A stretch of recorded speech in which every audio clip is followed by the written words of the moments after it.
welcome to this module with Chris Newton, founder of Marketing Help Online. Here's Chris. My own customers would come to me and say, look, I wonder if I could ask you something, Chris. I've got a little engineering business, or I've got a little landscaping business, or I've got a florist shop, or I've got an accounting firm. How would I go about promoting my business? Where would I start? Where would I go to get a brochure printed? How do I start writing an ad?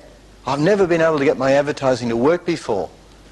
Perhaps the greatest lesson I learned at that point was the key question to ask. You see, when people would say, help me write an ad, the first thing I had to do was to find out a little bit more about the business, their business. And I'd say, why should anyone buy from you? Why should someone buy from you? Now, I want you to ask yourself this question. In your own business, why should someone buy from you? Does anyone know the answer for their business right now? Because if you can't think yourself instantly, why should someone buy from me? How can you expect other people to know why they should buy from you? Think about that. So I asked these people, why should I buy from you?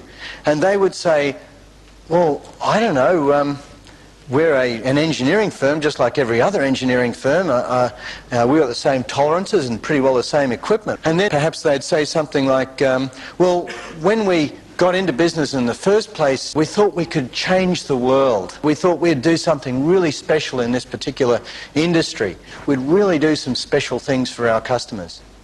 And the more I probed, the more I asked and delved deeper and deeper into their reasons why they got into business in the first place, the more the passion came through.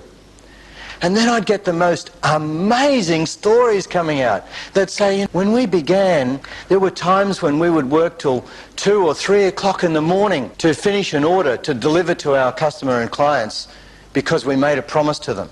And even now, if we have an order and we've made a promise, we'll drive across town if we have to and buy something retail to provide to our own customers, even if we make a loss on it. That's our commitment. That's what we're all about. And suddenly their passion would come through.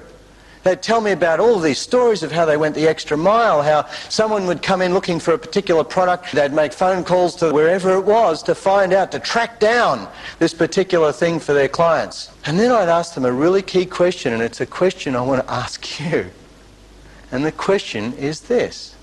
If you're doing all of those things for your clients, do you ever think to actually tell your clients that you do them? When I was relating that little story about people working till 2 o'clock in the morning and driving across town and selling things at a loss and making phone calls and chasing all over town for their clients, how many of you in the room actually said to yourself, we do that? Can I just see?